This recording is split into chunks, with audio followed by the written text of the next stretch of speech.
Saúde em Ação. Oferecimento SSG. Saúde para todos.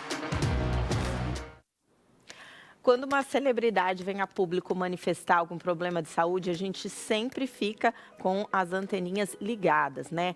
E hoje o assunto do nosso Saúde em Ação é câncer de intestino, prevenção, diagnóstico precoce que pode salvar vidas. Quem está comigo, Dr. Márcio Próspero, que é cirurgião do aparelho digestivo, né, doutor? Bom dia. Fala no microfone, por favor. Bom dia, Patrícia. E tem um outro nome que eu esqueci. Coloproctologia. Que é essa Uma especialidade mais focada no intestino. Você tem acompanhado, né, o caso da Preta Gil, que acho que foi um câncer que ela curou e agora acho que voltou em outras partes do intestino. Doutor, explica um pouquinho o caso dela. A Preta Gil, me parece, pela história que eu ouvi falar, que ela já tinha alguns sintomas há algum tempo, né? Ela manifestou mudanças de funcionamento intestinal já há alguns meses antes do diagnóstico, afilamento das fezes, as fezes ficaram mais finas e teve episódios de sangramento retal, sangramento no momento da evacuação. Tá? Aí ela procurou o diagnóstico, nesses casos já provavelmente costuma ser um tumor mais avançado porque a história era longa, né? Me parece que foi o caso dela, que apesar dela ter dito que fez uma cirurgia curativa primeira, a gente nunca fala curativa, né? A gente fala que tirou todo o tumor e aí tem que aguardar o tempo, os exames de rotina até 5 anos, para ver se realmente essa paciente ficou livre do tumor. Foi o que aconteceu com ela, apareceram metástases algum tempo depois, né? Ela fez, inclusive, uma amputação de reto, né? O que isso acarreta no organismo da pessoa? Então, quando a lesão, o tumor, é muito baixo, perto do canal anal, perto do ânus, então uma das alternativas, para você ter uma margem de segurança, você tem que retirar o canal anal e o ânus. Portanto, a pessoa vai ficar com uma bolsa de colostomia para sempre. Uma bolsinha na barriga onde sai fezes. Que ela até postou, né, algumas fotos se sentindo assim, muito bonita e tem que se sentir mesmo, né, Preta? Você é um exemplo para todo mundo, mas essa bolsinha vai acompanhar ela o resto da vida. Se ela fez realmente uma amputação, vai acompanhar para o resto da vida. E o vídeo que a gente viu anteriormente, ela está fazendo uma declaração de que agora apareceram nódulos, é assim que fala, em outras partes do intestino. Sim. São recorrências do tumor, a gente chama de metástase. No caso dela, apareceu no peritônio, que é uma membrana que reveste o abdômen por dentro, como se fosse uma pele interna, e também em linfonodos, que a gente chama de ínguas ou gânglios, que apareceram lesões, né? Então, são recorrências do tumor.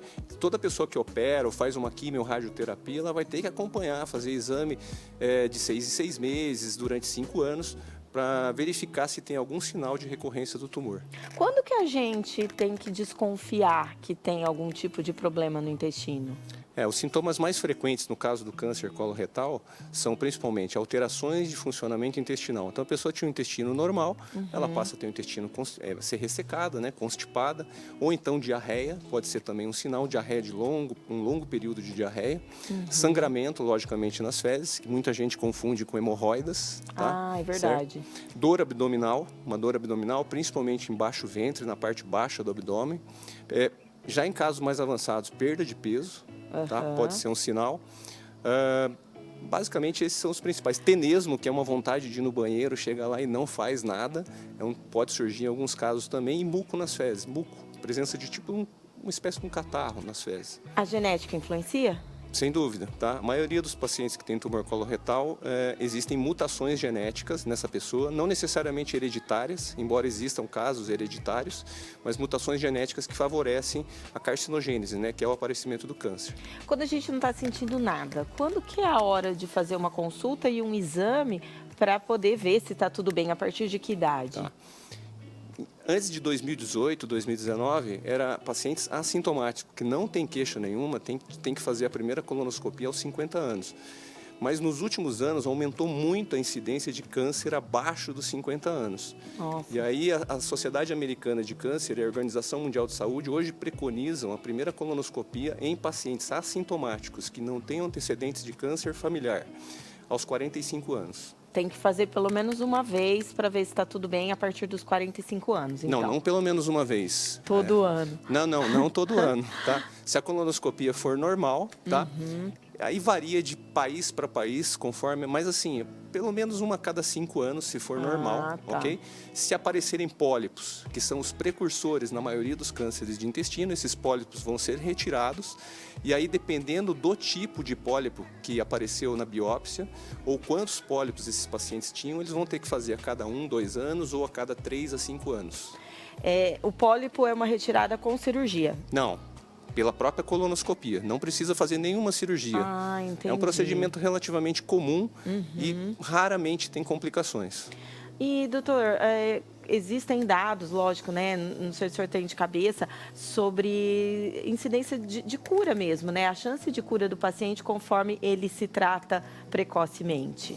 Se o câncer for precoce, for identificado numa fase bem precoce, ou próximo do início dos sintomas, ou quando o paciente for assintomático, a chance de cura é bem alta, em torno de 90% nos estágios iniciais.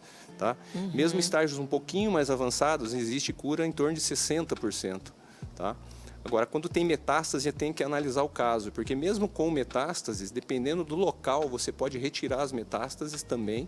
Por exemplo, uma metástase no fígado ou uma no pulmão, é possível fazer o tratamento concomitante ou separado do câncer e das metástases e ainda assim conseguir cura em alguns casos. É quimioterapia o tratamento? Complementar? Não. Quando o paciente opera, vai depender do resultado da peça do intestino que foi mandado para o exame. Aí você vai ver se esse paciente precisa de um tratamento complementar, que pode ser quimioterapia, no caso do câncer de intestino, do cólon, e no caso do reto, que é um câncer mais agressivo, você pode precisar de químio ou radioterapia. Inclusive, em alguns casos, eu não sei se foi o da Preta Gil, você, no caso dela, era o câncer do reto, você pode precisar fazer quimio e radioterapia antes da cirurgia, para reduzir o tamanho do tumor, facilitar a operação e diminuir a chance de recorrência. E dá para ter, depois, né, de tudo, uma vida normal, assim, com ou sem bolsa de colostomia? Como é que são os pacientes nesses casos? Sem bolsa de colostomia, com certeza você vai voltar a ter uma vida normal. A colostomia traz um impacto psicológico muito grande, né, na autoestima da pessoa. Talvez nesse aspecto não seja tão normal, mas com o tempo, a pessoa amadurecendo e vendo que ela se livrou do câncer e de uma provável morte, acaba com o tempo muitas vezes aceitando o fato de ter uma colostomia. Né? Então tem que prevenir, né, doutor? Claro, tem que procurar o médico e daí partir para os exames. Sim, sem dúvida. Doutor Márcio Próspero, muito obrigada por vir hoje. Eu sei que sua agenda é super lotada e acho que foi bem esclarecedor. Obrigada, Obrigado, viu? Patrícia, pelo convite e o SSG também. Obrigado. Obrigada.